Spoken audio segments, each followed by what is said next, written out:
All right. So There you we go. are joined all the way from Dallas, Texas by Tiffani Martin, tech entrepreneur, disability advocate, founder of Jansico and Visio Tech. We thank you so much for taking some time for us today. I've got a room full here with me at Velma Jackson High School. It's our entrepreneurship class.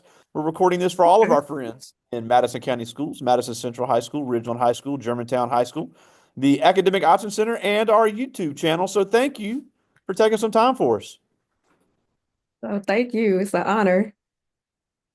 Well, obviously, we want to talk about all the incredible technology that you've done just here in the last few years. Won awards from all types of publications. But you're originally from Dallas, went to the University of North Texas. So just take us through your college experience, and then got a master's at Baylor there in Waco. So just take us through your college experience and how that led to you getting into this business world. No problem. So I'm originally from Tallahassee, Florida. Oh, So I cool. am Southern gal through and through, but reside here in Dallas, Texas with my husband and my family out here. Went to University of North Texas, go Mean Green. I actually got my degree in entrepreneurship. My family kind of makes the joke that it's the hustler's degree. And so I'm actually using that degree. So if anybody has anything to say about it, I actually use my degree, and that's important because you want to get into a program and get a degree that you want to use. That's a lot of money and a lot of time. So you want to make sure that you're in that field.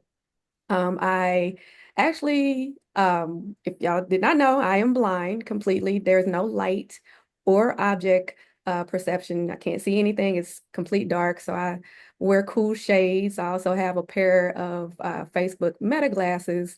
We can talk about a little bit later, but I actually went blind at 28. And after that, just a series of health issues during that time.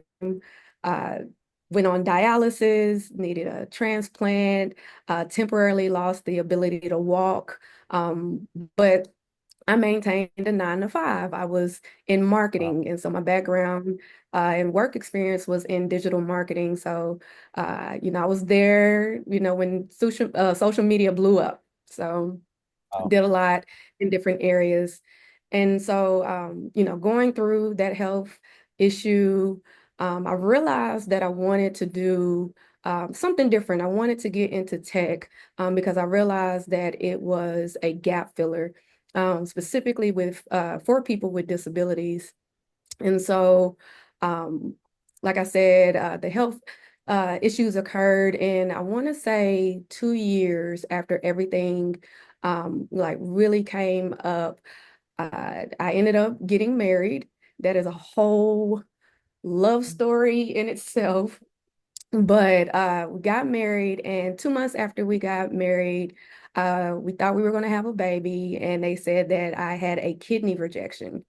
Hmm. So we spent the first 3 years of our marriage in hospitals and endless doctor's appointments. But like I said, I realized I had a passion and affinity for technology. So I actually created Visiotech while in the hospital. I had a lot Wow. of time on my hands. And so my husband brought my MacBook up, and I set up shop in the hospital and turned it into an office. I actually secured my first client while in the hospital. And the funny thing is, I had the nurses remove the IVs, and my husband helped me put on a polo shirt, and he set me up on the chair. And in the background, the hospital that I was in Dallas, the you get to see the Dallas skyline. So it looked like Oh, I was wow. in a high-rise, office building instead of the hospital. But I focus Visiotech on accessible technologies and doing Wow. consulting and helping companies leverage technology in order to, provide services and products for people with disabilities. And so that grew. I, very excited to, let everybody know that I did receive a kidney from one of my close friends back in 2022. in May of 2022, and I just went full in into tech. And so what that looked like was me becoming a certified Scrum Master. I ended up becoming a certified product owner. And I had a friend come up to me and said, "Hey, you need to get back into school." And I'm like, "What does that look like for a blind person?" And so I said, "Okay, we'll try." So I actually put into two schools, a school out here, a reputable university out here, and one in DC. And both universities inquired about my capabilities. They really Wow. didn't inquire about my intellect. And I knew that wasn't the place for me to be because I wanted to be surrounded by a staff and a faculty that would help me get to the end goal, and that's graduation. And I didn't want any barriers. That included people, that included technology. I wanted the opportunity so I could leverage the opportunity and excel. And so Baylor was also in that count. I only put in 3 applications. I actually did not see that I got accepted into Baylor. And so once, I realized I got in, I I told myself I couldn't be mediocre. You know, as a Black woman with a disability, I could not, take this opportunity and just merely pass. I needed to excel and prove not only to those universities, but anybody that was watching that not only could I do this, but I could do it and do it exceptionally well. And so very proud to, let you all know that I'll be graduating with a master's, an MBA in cybersecurity from Wow. Baylor in May. I only have 3 more weeks left of school, Oh, but wow. That's incredible. thank you. I also just found out I'll be graduating the top 20% in my class and the top Wow. 10% in the nation. So don't let anybody, tell you that you can't do anything or question, why you're doing something. You absolutely have the ability, the capability to meet and exceed expectations, others and yours. I'm living, proof of it. I'm still, breaking stigmas and stereotypes as I go forward. And I recently just left the PhD project. It's an invite-only program that takes students or, just anybody aspiring to get a PhD from vulnerable populations, and they bring you in and they teach you the process of, how to become a PhD student. And so that's the next career, pivot for me is to get into academia so I can learn all that I'm, need to know about AI and accessibility and then be able to teach, students one day, students like you all. And so Wow. that's everything in a nutshell. I hope I got everything. That's incredible, and it's amazing. Um, Not only your tenacity and your effort, but it really just goes to show you that no matter what life throws you, no matter what obstacles you face, no matter what disabilities you may incur along the way, that really anything is possible if you put in the effort and the work. Now, let's talk about Visiotech because obviously this is some cutting edge technology that I never would have thought of. So, what exactly does Visiotech do for someone that may either be losing their eyesight or has lost their eyesight or may just, have trouble seeing certain things, uh, unlike a regular person? Yeah, so we are a service-based consulting agency, and we actually work B2B, that's business to business. And so we Ooh. help organizations that are in the software, business. We want to make sure that what they are building is accessible. So we came up with a framework. It's called the Accessible AI Quotient Framework. And what that is it's like a manual and a guide, if you will, for companies to use. So when they are designing, they are developing, and they're distributing their products, that they are keeping accessibility through and through from start to finish. What that does is the products and the services that they put out, it opens it up to the 1 in 4 Americans or 1 in 5 individuals globally that has disabilities to access their products. Wow. Um, Many people use, websites in order to conduct e-commerce or mobile apps, and a lot of these websites are not accessible. So that means I can get on a website and I'll try to make a purchase. Well, a label on a website is not properly done. So I can't tell where I am on the website. Wow. We're the ones that are trying to intervene and leverage, AI as well as our consultants, and different, partnerships that we have to help these companies, uh, you know, turn that around and become more accessible. So that's where we are. Wow. And you also have a company, Jansico. So just tell us a little bit about that because Visiotech is a subsidiary of your own company, Jansico. Right. So when I was in college, I started Jansen Co. The funny thing about it is it was business management. So I had a friend, she's a celebrity now, but back then it was a start and she needed a manager. And so I had to like scramble because I'm like, I need an LLC, I need a passport. Our um uh very first business deal, we were in Europe. And so I'm like scrambling, trying to get everything together. And so I did, and it grew into business development. Right now, as it holds, it is the parent company for a lot of initiatives that I have. Wow. So Visiotech being a subsidiary, it sits under Jansen Co. And the umbrella of it is, just developing whether, there's marketing services or business development, which, helps companies identify, key areas and analytics and so forth. So that's ultimately where it started and, what it turned into. Absolutely. Now, one thing I like talking about because you went, you're about to get a master's. You went to a great university there in Denton. But we have some kids that are interested in the tech space, but we also have kids that are like, look, I want to get into business, but I'm not really a college person. So if somebody wanted to start a business right out of high school or right after community college, especially in the tech area, what areas should they focus on? Because obviously we're not discouraging people who want to attend college, but we're not going to say, look, you have to go to college to be a successful entrepreneur. So the reason why I laughed is because when I graduated high school, I did not want to go to college.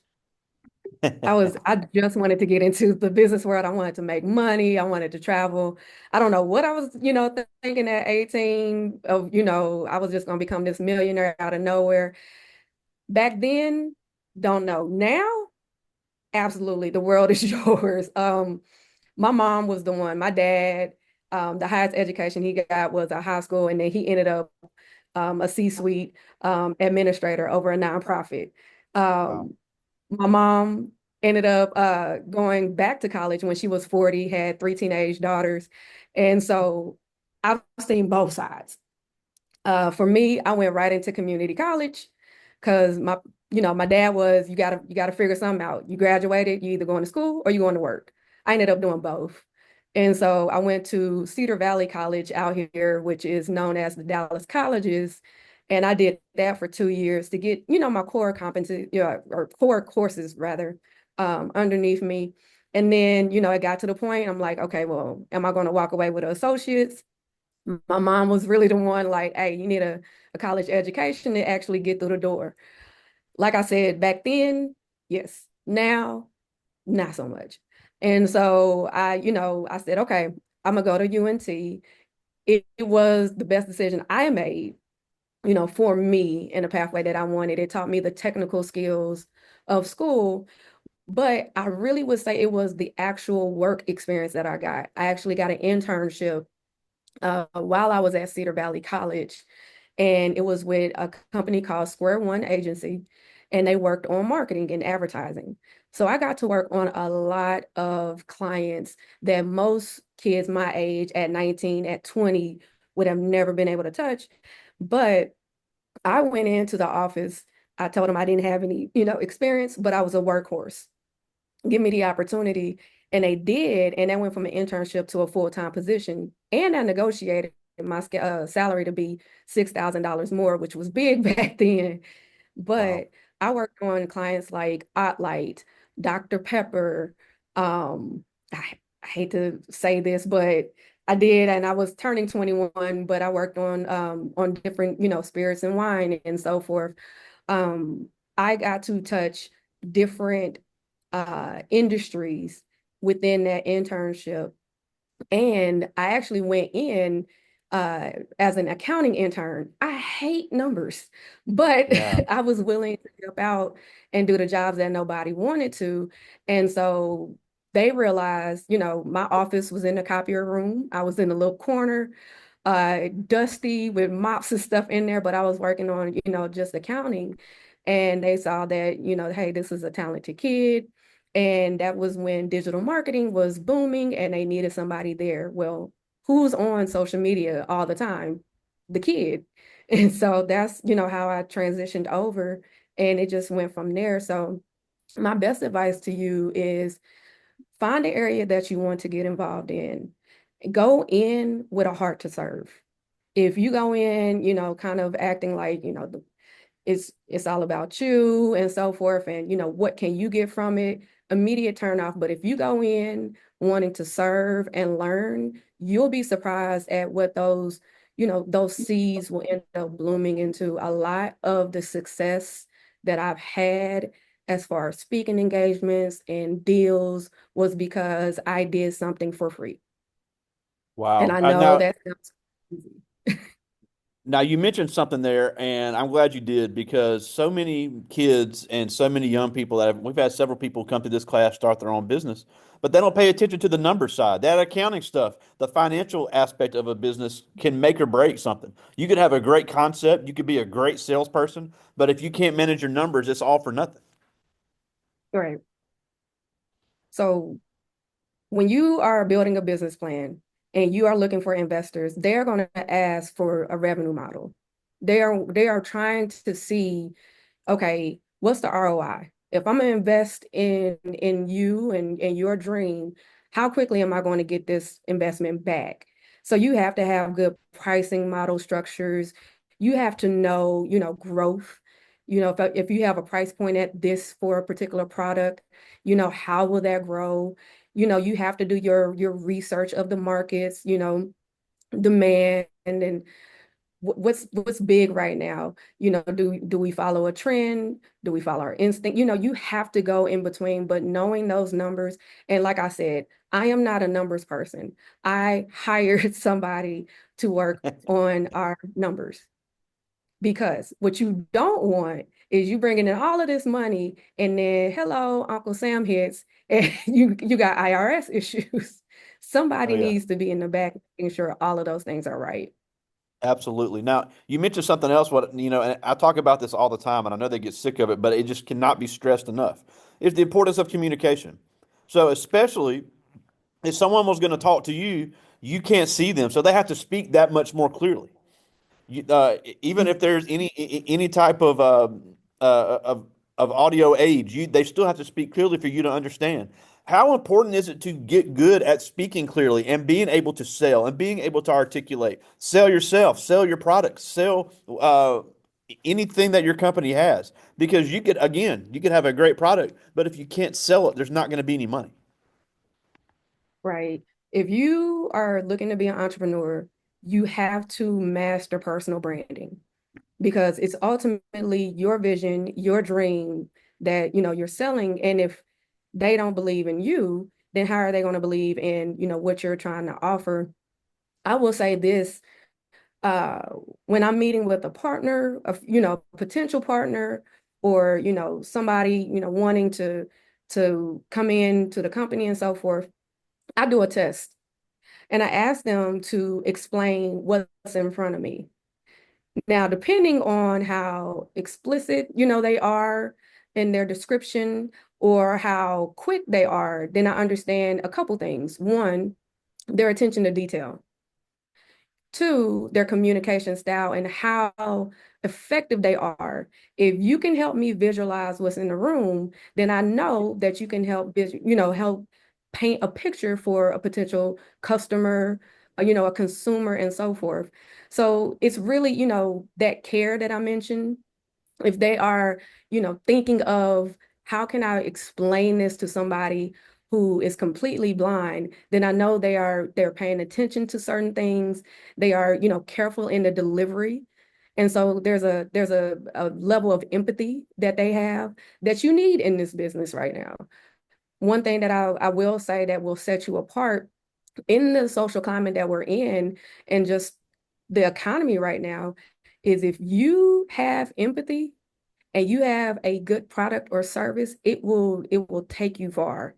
And that communication, those communication skills, these what they're calling durable and power skills are important for those that are, looking to get into the workforce before you start your, company.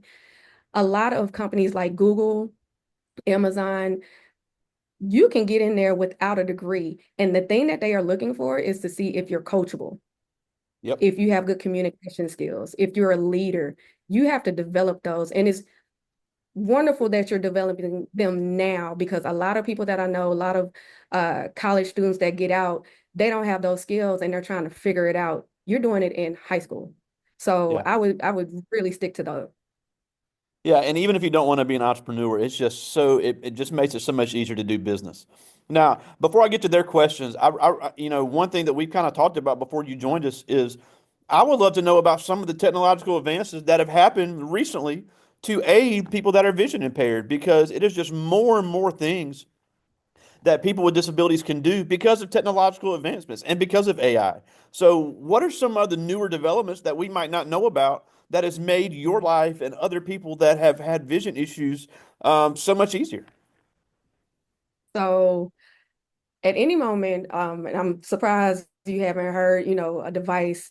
My home is a smart home.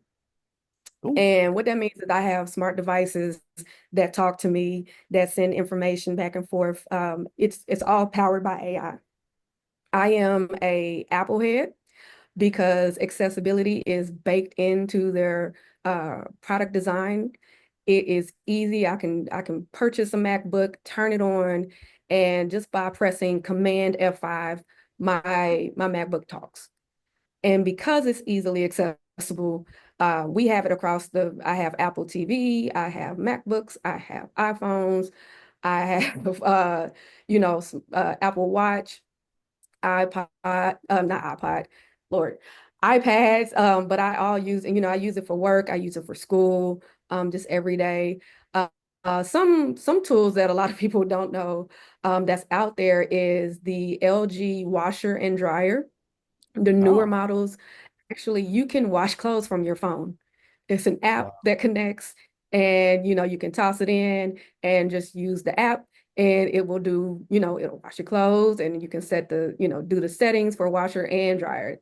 Um, we have Amazon Echoes throughout, and those are connected to our alarm systems and cameras and everything. I mentioned before the Facebook Meta glasses. I have those. And the really cool thing about it is when I went blind about 10 years ago, no, sorry, 9 years ago, I was able with Facebook Meta glasses to make my first order in a restaurant with my husband with no human intervention. Wow. And I used my glasses. I just said, "Hey, Meta, let me know what's on the menu." From there, I selected what I want. It told me the ingredients. It told me that it was a top bestseller. It told me the price, and it told me how many ounces was in my drink. And I ordered a coffee, and it was called the Lena Horn coffee. And I ordered Wow. that for the first time ever last year by myself. So Wow. these are some of the technologies that, I have that, allow me to be independent, in my own home or out about in the world and so forth. So it's a lot of things coming down the pipeline. So I'm excited. Yeah, and there's more and more Braille technology as well, every day to help people read, and it's just so cool, all that. And um, I had no idea about the capability of those meta glasses. That is absolutely incredible. Well, I do have some questions from the students. I'll get to as many of these as I can. This first one is Edward Flowers. He's in 10th grade, one of our band members, also really interested in the tech space as well. And he asks, you've obviously become very well known and very renowned as a black woman. Do you feel that your obstacles that you faced have made it more impressive to what you have achieved? Renowned? I don't know. I'm gonna get there one day. But yes, I think you don't see a lot of people in my state. Um, with that's blind, that's, you know, transplant recipient in areas. And I'm not saying I'm the only one. I am far from it. Um, but like on a wide platform, like my mentor, he has 7 degrees. Two of them are PhDs, and he's completely blind. Dang. You know, I have another mentor. She's low vision, but she has 6 degrees, and she's in healthcare research. There are a ton of us, but like on a global stage, if I ask anybody right now, like, okay, name a blind person, it's either going to be one or two people: Stevie Wonder, Ray Charles, and those are both in the entertainment industries. And so I'm trying to bring more recognition because I am blind, because I am Black and a woman, which are all being impacted right now within DEI. I'm trying to bring more recognition that there are more like me out there and to give us opportunity. So yeah, I do think because of the obstacles I face, that, you know, it does come off impressive. But I am not the sole, you know, person that's doing it. There's a lot like me out there. That's awesome. I like this question. This is to Davian Smith. He's in 10th grade. He's a member of our band. Also, very interested in the tech space. But he asked, in this economy, if I wanted to start a tech business, what would be the best area of tech to pursue? Ooh, there's so many areas. Um, I don't know if I can answer that exactly because there are so many domains in which technology could be used. I will say that if there was ever a time, and I don't want to sound cliche, but if there was ever a time to be an entrepreneur at any age, it's right now with the advancements of AI. It's really the Wild West right now. Yeah, Uh, uh, Regulation is trying to catch up. People are, you know, having business explode and excel. So you can, I mean, any domain, if you want to get into music in tech, you know, they're looking, if you want to get into healthcare, if you want to get into any type of entertainment. I know I mentioned music, but any type of entertainment right now, you could. I have a picture, it's on the other side. I have a little pod studio, and I created the picture using AI and got it wow. blown up. It's a 60 by 30, but I did that blind. And it's actually a picture of my husband and I as ninjas. We're big on anime. And so I just did that. But that just shows the opportunity. Any field of interest to you, you can leverage, you know, AI in order to get into there. That's incredible. I like this one. This is Shavaka Page. He's in 10th grade. And he asked, how long did it take you to develop your business? And if you had not lost your eyesight, would you have still created this business? Visiotech, no. I will be honest, all puns. It's a out of sight, out of mind until you encounter somebody with a disability, you really don't understand the impact of, you know, of their everyday life and what it takes to, you know, just get normal things done, if you will. And so because I was in this position, blessed to be in this position rather, I understand both the sighted and unsighted world. So I was able to be a solution to a problem that I face and others like me. Um, I didn't answer the full question. Can you repeat it one more time? No, he just asked, how long did it take How you to long? develop the business? And was the motivation only because you lost your eyesight? So how long? So like I mentioned, Jansen Co. was done in college for me. Actually, while I was doing that internship at that company that I told you. But Visiotech, literally, I was using technology. I was learning, you know, how to use my computer for the first time, blind and everything. And it just popped up in my head while I was in the hospital. Wow. And I had a friend who's a technologist. Now she's world renowned. And so she came in to check in on me and I said, hey, bring your laptop.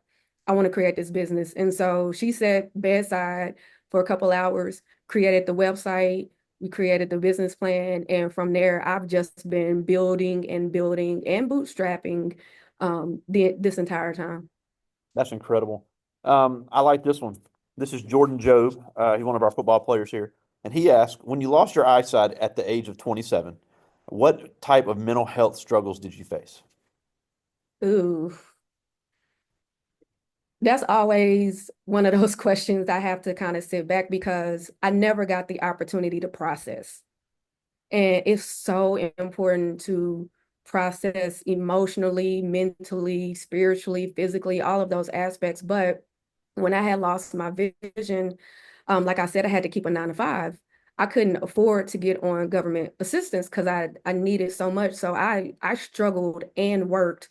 And I had to let me take a step back. Before I lost my sight, I had just secured a job in California and I was Wow. going to remote back and forth between Dallas and LA. I had a Toray Red Dodge Challenger with a Hemi. I had an apartment downtown. I was self-sufficient. I had a really good life. I have an even better life now, but I had a really great life then. And when I lost my sight, it literally happened like almost overnight. And so Wow. I had to give up that apartment. I kept my car for almost 8 months, still paying a car note and still, paying insurance because I had not processed and I couldn't deal with the grief. And so I just kept the car and finally I let go of the car, sold it, and moved back home with my parents. But like I said, I kept a job and I never processed. I worked through everything. And it wasn't until much later, and I mean years later, when I got married, that I took the time to focus on my mental health because I didn't want that to impact my husband. And so, yeah, like the mental strain that it took is hard. I'm still processing. As you all see, I keep myself busy. So there's really any quiet time.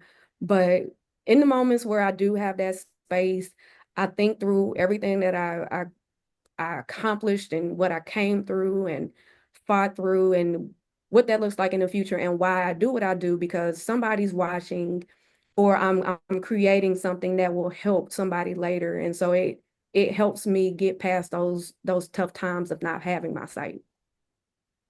I got time for one more. This is Tyler Myers, also one of our football players here.